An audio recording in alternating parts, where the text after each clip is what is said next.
Memories, sweet memories, right? It's starting to be a little bit cloudy in the mind as it fades from view. We'll never forget what happened in Miami Gardens, Florida, when the Saints beat the Colts 31-17. And that's the last time the Super Bowl was played on, February 7th. Ken Trahan, sportsNOLAtv, and that was a special week for both of our panelists and really for everybody involved with the Saints. Brian was there covering for sportsNOLA.com, and Ricky was there having just been honored with the biggest honor of all, an induction into the Pro Football Hall of Fame. Brian, just a recollection of your memories of covering that Super Bowl. Well, as you mentioned, Kenny, it was special for me because I just left the paper and went to work for sportsNOLA.com. At the time, it was NOLA.com. New Orleans.com. Certainly not NOLA. New Orleans.com. And now it is and sportsNOLA. Let me fix that again. Yeah. NewOrleans.com and sportsNOLA.com, please. Correct. And I apologize for that error. But it was special from that standpoint because I was allowed to continue covering what I knew, and many of us knew that covered the team and fans along. It was a special year, and it turned out that way. So it was special from that standpoint. But secondly, is that Ricky got into the Hall of Fame, which was so near and dear to Kenny's and my heart. Anybody that knew this guy and knew what he meant to football, it was a well-deserved honor. And then the other part was how this city and region and Who Dat Nation came to one. I mean, it's always been a great fan base.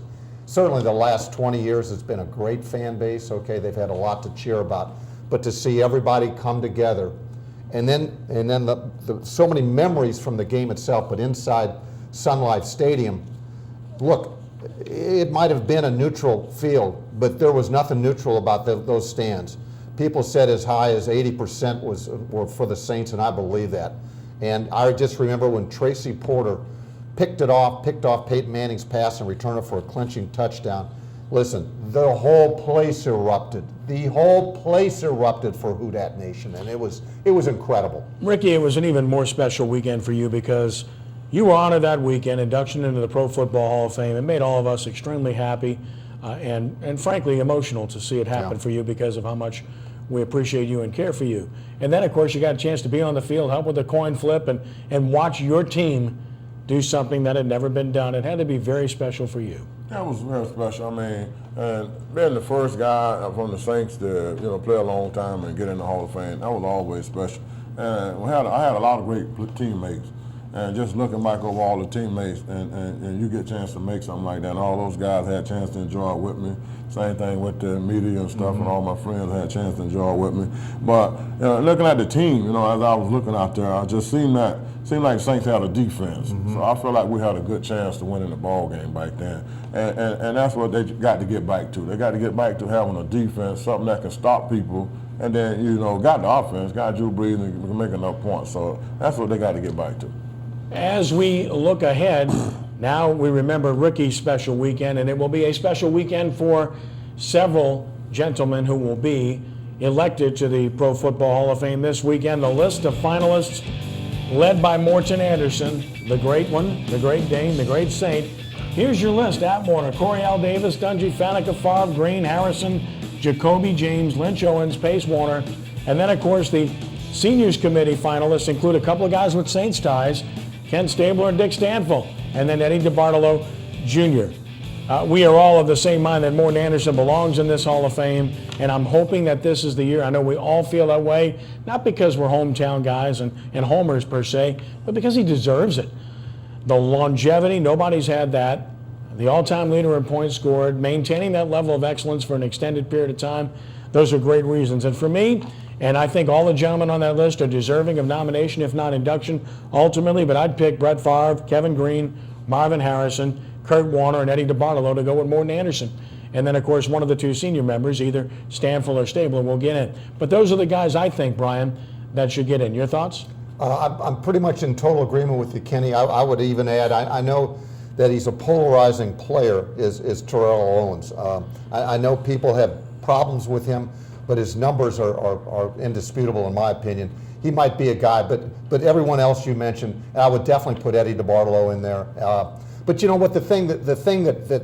And I spoke with John Carney for a piece I'm going to do on Morton Anderson this leading up to the days here on Saturday. And Jim Moore, people keep in mind that Jim Moore planned a game plan. Ricky can attest to this.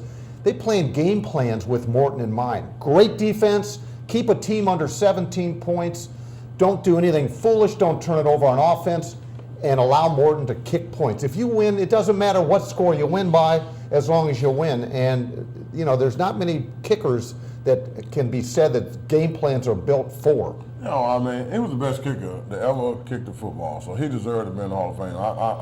When I see Roof and I see all the other kickers, and now they put the punter in, Ray Guy. Right. Martin deserved to be in there, and everybody know that, and I don't know why they're holding him out. So, you know, I'm looking for him to get in this year. But the list was right. Well, I think Ken Stable probably might get in. I think that, you know, and he deserves it. Just looking at the things he did on the football field, regardless of what off the football field, he did great things on the football field. So I think him and Eddie D deserve to get in.